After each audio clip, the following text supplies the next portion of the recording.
राजे छत्रपती शिवाजी महाराजांच्या प्रतिभाला अभिवादन।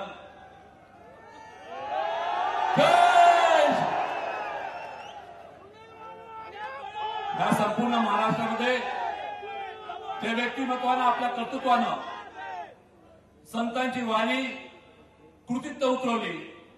आई वडिलांच्या असलेल्या संस्काराचं संपूर्ण महाराष्ट्राला स्वतःच्या कर्तृत्वानं दर्शन करून दिलं। ते सन्माननीय राज्याचे माजी मुख्यमंत्री आणि शिवसेने प्रमुख, ज्यांना आपण ख्यातीने म्हणू शकतो बोले त्याचा चाले त्याचे वंदीने पावले असलेले व्यक्तिमत्वाचा आपण सगळ्यांनी टाळ्या वाजवून स्वागत करू या ठिकाणी आपल्या सगळ्यांना विनंती करतो।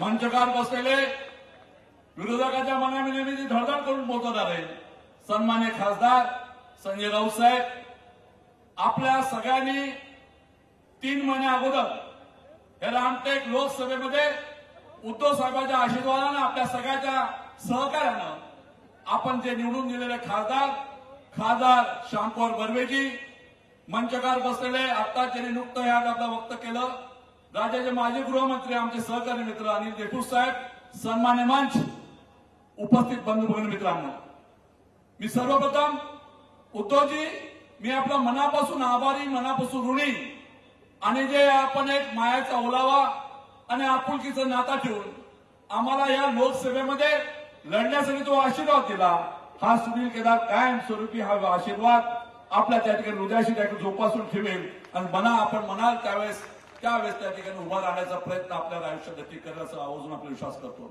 बंधूंनो, उद्धवजीचं भाषण आपल्याला ऐकायचं आहे।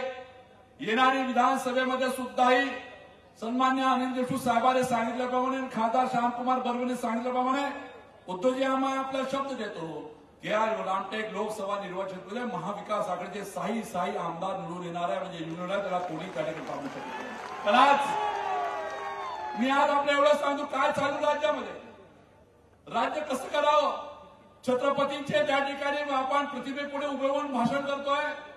या संपूर्ण स्वाभिमानी महाराष्ट्राला छत्रपतीने दिलेले त्या ठिकाणी चालना छत्रपतीचे विचार, आणि काय सांगणार पुढची पिढीला आपण की सरकार कसं उभं करावं, 50 कोट्यासारखं उभा करावं। मी तर आज एवढं या ठिकाणी म्हणे की छत्रपतीने दुसराही विचार आपल्याला दिलेला आहे आणि राज्य करायला शिकवलंय। जे गद्दार असतात त्याला किल्ल्यावरून कडेलोट करा आणि त्या तोफेच्या त्या ठिकाणी तोडणीचा हा छत्रपतीने दिलेला आपल्या त्या ठिकाणी वारसा आहे, ते चुकता कामा नये या विधानसभेच्या आवडून आपल्या विनंती करा। सुनील कदाटी उभा आहे, पण संजय राऊत साहेब सरकार आपलं येणार आहे। उद्धवजी ज्या पद्धतीने महाराष्ट्रात फिरतात आहे, सन्मान्य राहुल गांधी सुद्धा येणार आहे, सन्मान्य शरद पवार साहेब सुद्धा त्या ठिकाणी पूर्ण लावून बसलेले आहे। या महाराष्ट्रामध्ये गोर गरिबाचं, शिवयुवकांचं आणि विचारधाराचं सरकार येणार आहे। पण हे सरकार आल्यानंतर एक मात्र गोष्ट आपल्याला संजय राऊत साहेब आपल्याला करून घ्यायची आहे, ती म्हणजे ह्या सरकारमध्ये काही अधिकारी वर्ग जे आहे, ह्या अधिकारी वर्गाला आपल्याला बीजेपीचा युनिफॉर्म बोलावा लागला। त्या ठिकाणी काय IAS कलेक्टर, काय IPS कमिशनर, या लोकांना सांगावं लागेल त्या ठिकाणी या पद्धतीने तुम्ही वागल्या सत्तेच्या त्या ठिकाणी भारतीय जनता पार्टीच्या भरोशावर तुम्ही सामान्य माणसाला छळण्याचं काम केलेलं आहे। आमचं सरकार 2 महिन्यात देणारा हिशोब आजपासून लिहून ठेवून सुरू करा, तुम्हाला सांगू त्या ठिकाणी। आणि मी तर ठरवून टाकलाय त्या ठिकाणी उद्धव साहेब, एकदा तरी हे जे IAS आणि IPS ची गरमी आहे, ही गरमी आपल्याला त्या ठिकाणी त्यांना बीजेपीच्या त्या ठिकाणी ड्रेस घालायला लावू आणि सलूट मारायला लावू, तरच त्या ठिकाणी आपण ह्या महाराष्ट्रातील त्या ठिकाणी असलं छत्रपती शिवाजी महाराष्ट्राचे आपण त्या ठिकाणी माळी असं म्हणलं येणार नाही। शेतकऱ्याचा छळ, युवकांचा छळ, महिलांवर त्या ठिकाणी अत्याचार आणि वेट्या जशी बोंबाशी त्या ठिकाणी मी समाजाला सांगतो, उद्धवजी आमच्याकडे सुद्धा एक रणरागिणी आहे। त्या रणरागिणी ज्या उभी झाली आपल्या सगळ्यांना माहिती आहे, आपल्या आशीर्वादाने आम्ही त्यांनाच तिकीट दिलं होतं, पण त्यांनी त्या रणरागिणीचं त्या ठिकाणी आयुष्याचं त्या ठिकाणी नुकसान केलं। एक गरीब महिलाची मुलगी, एक गरीब महिला, एक गरीबाची मुलगी जिचे वडील 7 वर्ष स्तन मारले, तिने कर्तृत्वानं पुढे निघाली होती, खासदार व्हायला निघाली होती, तिला त्या ठिकाणी तुम्ही आमका 4 तासाच्या वर तिचं सर्टिफिकेट कॅन्सल करता। आणि काल परवाच्या दिवशी हायकोर्टाने सांगितलं की तुम्ही जे काय केलं ते सगळं ते चुकीचं आहे, तिचं सर्टिफिकेट तिला वापस करून दिला। त्या रणरागिने सुद्धा आपण त्या ठिकाणी सौभाग्य रश्मिताई बर्वेचं स्वागत केलं, आपण टाळट केलं। बंधूंना तिने एकच सांगितलं उद्धवजी की मला आज आनंद आहे न्यायपालिकेकडनं की माझी जी जात हरवली होती, माझी जी जात हरवली होती ती जात मला न्यायालयाने वापस मिळवून दिली. बंधूंनो, आज ती सांगते. मी या भारतीय जनता पार्टीच्या लोकांना विचारतो, सगळ्याला आपल्याला, की आपण त्या महिलेचं, त्या कर्तबगार महिलेचं आयुष्याचं त्या ठिकाणी पार्लमेंट जाणार ते तुम्ही बदलवून देणार आहे का?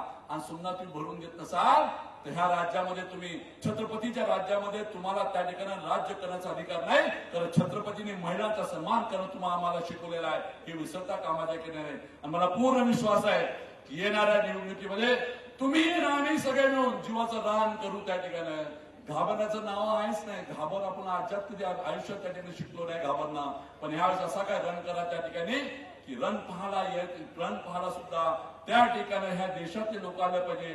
आणि छत्रपती शिवाजी महाराजांच्या त्या ठिकाणी विचारानं उभा झालेला माळवा हा कशा प्रकारचा त्या ठिकाणी गद्दारीला तोंड देतो. 50 खोके एकदम खोकेवाल्याला घरी कसं दाबून तर घरी पाठवतो, हे भूमिका वाटवायची आहे. आणि त्या ठिकाणी अधिकाऱ्यांच्या भरोशावर त्या ठिकाणी विरोधकाला नाकीला मारण्याची भूमिका आहे. तर वेळ प्रसंगी त्या अधिकाऱ्या सुद्धा लक्षात ठेवा. आजपासून तुम्ही आपला हिशोब मोजणं सुरू करा. दिन खतम होते आ गए है. तुम्हाला त्या ठिकाणी आमच्यासोबत रण आहे. आणि जेव्हा आम्ही निघू त्यावेळेस मात्र त्या ठिकाणी हिशोब लावून ठेवा असं विषय करतो. सन्मान्य उद्धव ठाकरे साहेब, आपण त्या ठिकाणी आज माझ्या या विधानसभा क्षेत्रामध्ये आला म्हणून व्यक्तिशः त्या ठिकाणी मनापासून आभार मानतो. आणि आपल्या माध्यमाच्या राज्यानं कोरोनाच्या काळामध्ये अत्यंत उत्कृष्ट असे काम करून सर्वसामान्य माणसाच्या जीवाला जो दिलासा दिला, त्या सगळ्या गरीब जनतेचा आशीर्वाद आपल्या पाठीमागे आहे. आणि आपण आला तर आपल्याला पुन्हा आभार मानतो. पुन्हा सगळ्याला विनंती करतो, जय शिवाजी.